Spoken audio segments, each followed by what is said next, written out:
Zdravo svima, moje ime je Danijel Šijeković i mi ćemo danas pričati o natalnom horoskopu, pričat ćemo o astrologiji i što zapravo predstavlja natalni horoskop.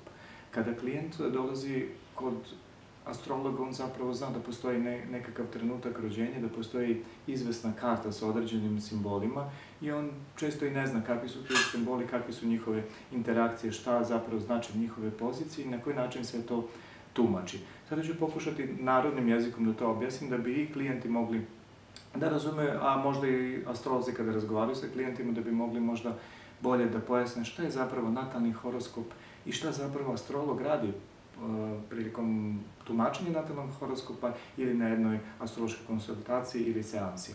Zapravo radi se o tome, pokušat ću da to prevedem na narodni jezik. Natalni horoskop ili sam trenutak rođenja koji je potpuno jedinstven, zato što se on neće ponavljati.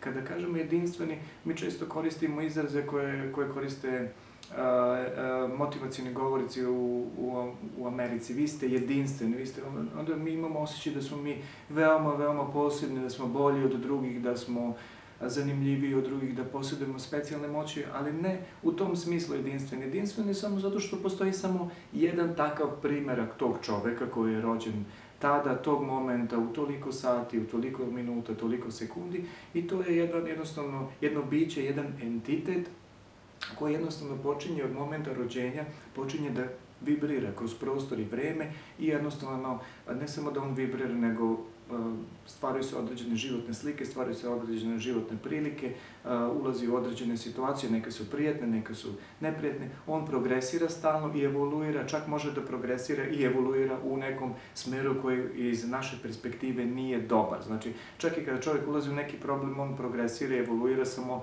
što mi sa ljudskog tog stanovišta i posmatranja smatramo da je to loše. Ako čovjek ima problem, ako pije, ako ima strahove, mi mislimo da je to nešto negativno ili loše. Ali on se samo nalazi u jednom procesu svog života i razvoja koji, nažalost, nije prijatan i naravno nije sladak i mnogo zanimljiv. Sad vidite ovako, sama natalna karta, taj jedinstven, zamrznut trenutak u vremenu koji, kako sam rekao, progresira i napreduje u vremenu, on je zapravo jedan program ili softver koji je neko drugi napisao za nas. Mi ne znamo tačno ko je to napisao, mi kažemo da je to tvorac, da je to gospod, da je to univerzum, da smo se mi inkarnirali u pravo vreme, da smo birali roditelje, ali mi samo pretpostavljamo da smo birali roditelje, nemamo nikakve naučne dokaze ili podatke koje bi posvjedočili o tome, mi samo pretpostavljamo da smo se inkarnirali u porodicu koja odgovara našem telu, našoj energiji, ono što mi predstavljamo sami. Znači, to je program koji je neko napisao i uradio za nas. Taj program može biti veoma dobar za nekoga. Tako da ćete primetiti da postoje ljudi koji imaju skladan i dobar brak. Postoje ljudi koji imaju lepu i zdravu i brojnu decu. Postoje ljudi koji lako postižu svoje ciljeve. Postoje ljudi koji se lako izdržavaju. Postoje ljudi koji su lepi, postoje ljudi koji su dobrog zdravlja, postoje ljudi koji imaju zdravu porodicu, postoje ljudi koji su voljeni, znači voljeni su od svojih roditelja, od braća i sestara, koji su prihvaćeni u društvu, koji nisu kritikovani. Postoje ljudi koji nemaju neprijatelje, postoje ljudi koji imaju jedan zdrav život, putuju, plaćaju račune, imaju određene poslove, karijere, nemaju mnogo borbi u sebi, znači nisu u prilici da stalno, pod navodnicima, radimo u sebi. To je izraz koji se na Balkanu ili u Srbiji veoma često koristi, radim na sebi. Svako ko vam kaže da radi na sebi, znajte da je o veoma ozbiljnom problemu, vjerojatno se radi o veoma osetljivim ljudima. Ako slučajno idete na dejt ili neki susret, randevu i osoba vam kaže ja puno ili snažno radim na sebi, znajte da se radi o jednoj veoma kompleksnoj ličnosti i o čoveku koji jednostavno je preosetljiv, ima puno problema sam sa sobom, a i posle sa drugim ljudima, jer ako ne startujete dobro iznutra, onda svako drugi vam je pogrešan. Dakle, postoje programi koji su veoma dobri.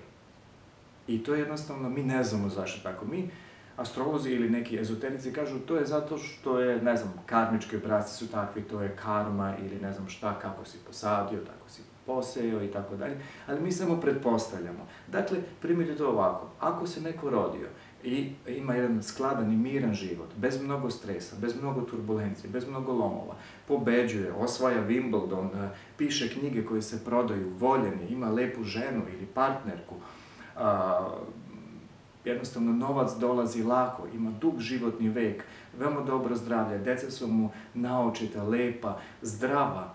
To je jednostavno, takav je program i tako to funkcioniše. Nemojte samo misliti da je on preduzeo sve mere koje su potrebne da bi bilo tako. Jer verujte mi, kada bi svaki čovek radio šta hoće, kad bi svako živeo ono što misli da bi živeo, astrolog nikad ne bi imao posao, astrolog bi umro od gladi. Zašto? Onda bi svako bio lep, svako bi bio naočit, svako bi bio inteligentan, svako bi bio visok, svako bi bio bogat, svako bi imao zdravu decu, svaka žena bi bila plodna, znači ne bi bilo nerotkinja, ne bi bilo lomova, svako bi živio u prosjeku 120 godina. Međutim, vi u praksi vidite da to nije tako. Mnogi ljudi nisu lepi, mnogima zubi ispadnu već u 20. godini, mnogi ljudi nemaju zdravu i gustu kosu, mnogi ljudi nemaju zdrav porodičan život, nekome je otac lekar, nekome je otac pijanista, a nekome je otac alkoholičar.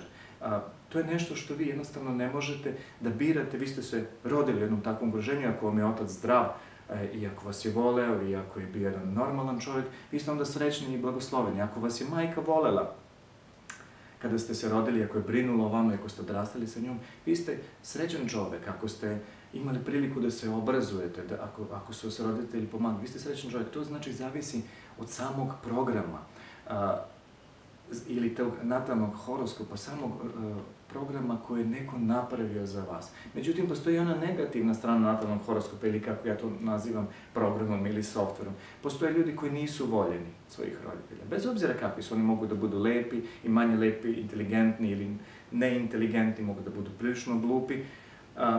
Jednostavno, nije bitno kakvi su oni, prosto nisu bili voljeni, odbačeni su od svojih roditelja, nisu voljeni od braća ili sestara, imali su težak i mukotrpan život, nisu se pronalazili, poslovi su slabo išli, novac je teško dolazi. To je takođe deo programa. Jedan astrolog, jedan dobar astrolog bi morao da zna koliko je zapravo sama baza stabilna, šta je slabo u bazi, znači da li je prva kuća koja significira samog čoveka stabilna. Mi ćemo posebno praviti video o tome i pričati o tome šta znači ako je prva kuća snažna i ako je vladar ascendenta snažan ili vladar horoskopa koji predstavlja samu osobu, da li je snažan. Šta znači ako nije snažan, kako se to manifestuje i kako se, recimo, može to popraviti i koji delovi u samom rođenju mogu da unaprede, dopune ili poprave tu situaciju.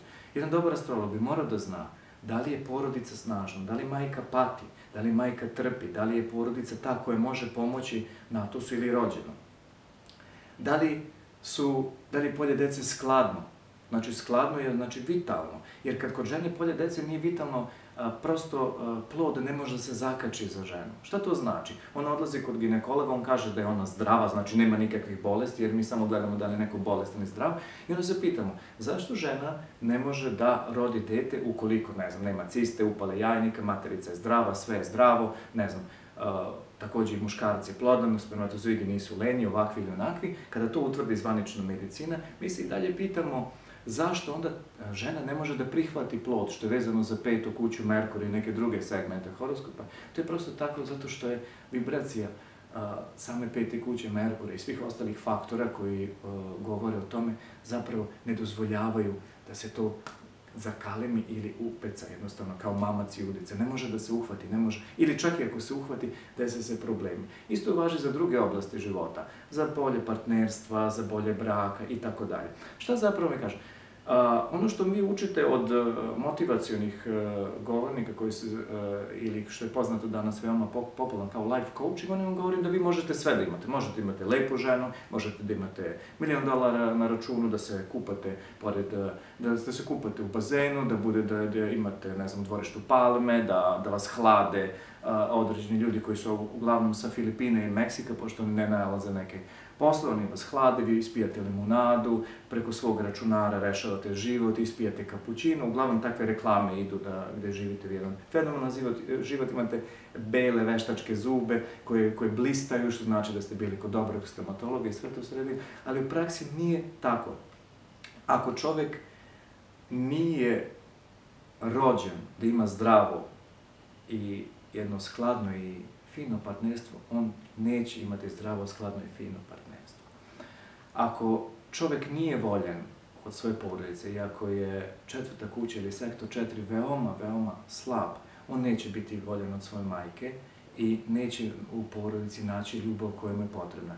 Čak i da se dogodi da je sektor 4 ili četvrta kuća slaba, a majka ima dobar odnos sa njim, to samo znači da ona privatno dosta pati sa ocem sa kojim je u braku i nekom odnosu, da je verovatno ta porodica osuđena na raspad ili propast. Što znači raspad porodice? Pa nije samo poenta da ljudi ostanu zajedno. Na Balkanu mi imamo brakove ili porodice koje traju 30 ili 50 godina i po tome smo prvi možda u svetu. Zato smo mi šampioni dugih brakova i neuspešnih života.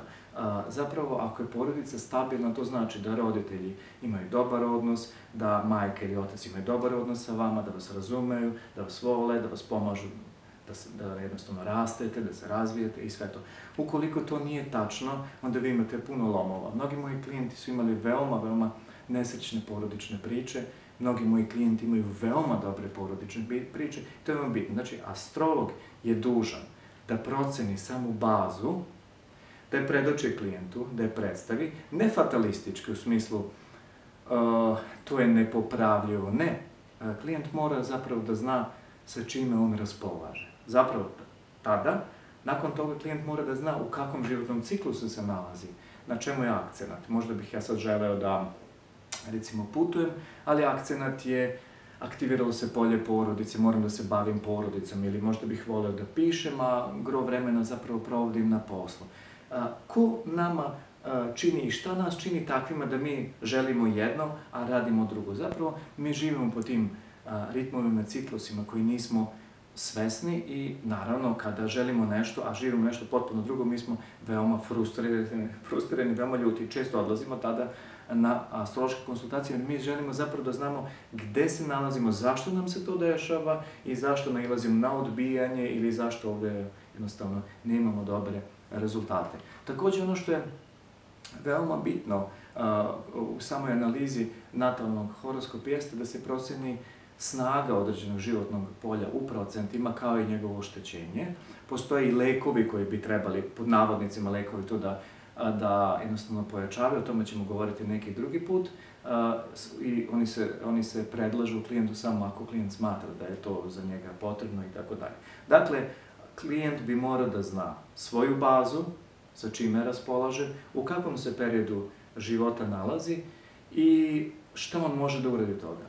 Također, astrolog, veština jednog astrologa i njegov kvalitet i cena rastu time što on što bolje protumači taj program ili softver, kako sam ga nazvao, time njegova cena raste, jer on počinje da shvata šta je kod klijenta dobro, šta je slabo, u kom periodu života on doživljava procvat i razvoj, progres, i kada slabi, kada je period patnje, svi imamo period patnje, nemojte to da se sumnjate, kada je period krize, koliko on traje, znači može to prilike da se izračuna, koliko to traje, da li to traje nekoliko nedelja, da li to traje nekoliko mjeseci ili traje godinama, na što upućuje životna tema, zapravo gde je smešten tada život i gde je akcenat u našem životu. Nakon toga, astrolog, kada vi imate jednu tu bazu ili softver ili natalni horoskop, astrolog počinje da posmatra kako se planete pomeraju zapravo na tom vibracionoj osnovi. Kada bi to preveli na neki sad naš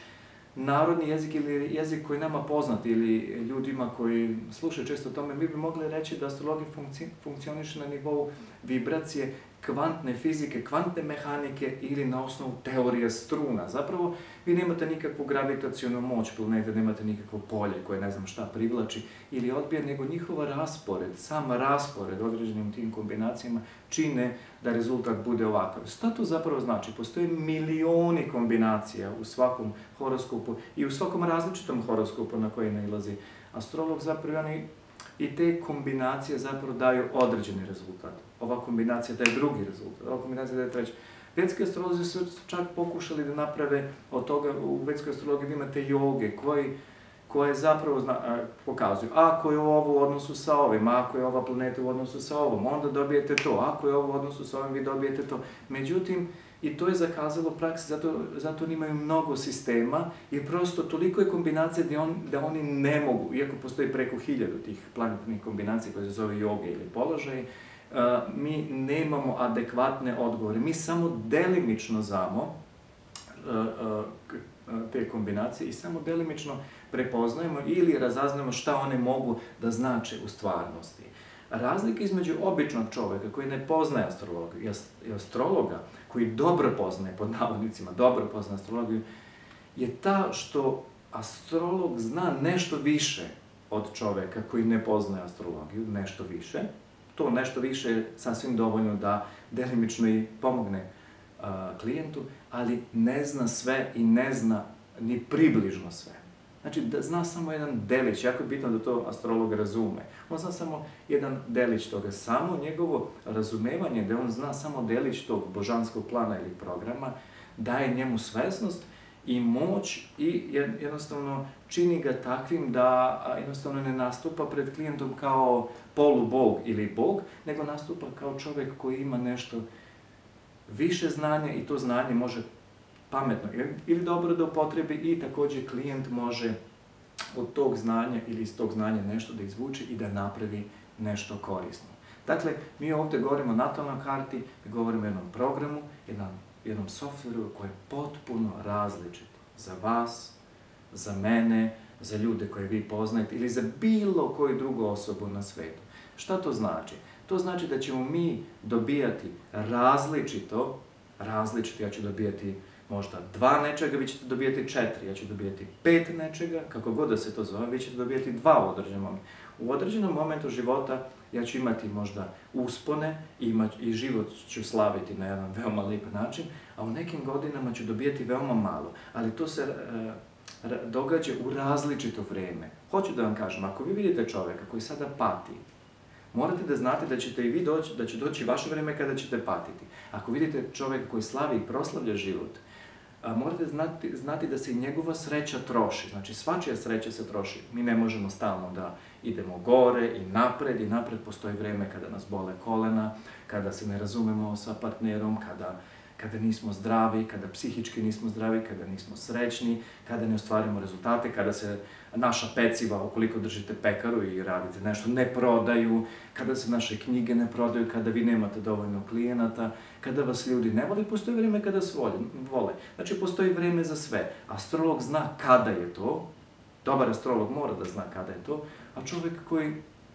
ne poznaje astrologiju, nema pojma, ne znam u kakvom se periodu života nalazi, da li da očekuje progres, uspon lovorike, pobjedu na Wimbledonu, ili mora da prolazi kroz teška iskustva koje svi mi moramo da imamo u životu. Zašto mi moramo da imamo teška iskustva, ja zaista ne znam niko, verujte. Mi često kažemo, to je zato što mi moramo da učimo, mi smo ovdje inkarnirani da bi učili, ali mi se samo služimo lepim izrazima da bi racionalizovali nešto što ne možemo da razumemo. Da li shvatate? Zamislite, čovjek se razboleo, vi prilazite njemu i kažete, znate šta, vi ste verovatno teško bolesni, bolujete od multiple skleroze zato što morate da prođete nekakvo znanje, morate da prođete nekakvo iskustvo. To je veoma tužno i pogrešno jer ne možete mu pomoći na taj način. Znači, on je bolestan, od 10.000 ljudi on je bolestan i vi mu kažete da on sad mora da prođe određeno znanje, iskustvo. To nije dovoljno dobro, vi ne znate zašto je on bolestan. Međutim, vi sigurno dobro znate da li u njegovom trenutku rođenja postoje kodovi za bolest i vi ćete morati da na neki način to predočite klijentu. Ovom prilikom, nadam se da će vam se video svidjeti. Ukoliko želite, možete da pratite ili subscribe i uskoro dolazi mnogo dobrih tema i zanimljivih stvari iz astrologije. Puno vas pozdravljam.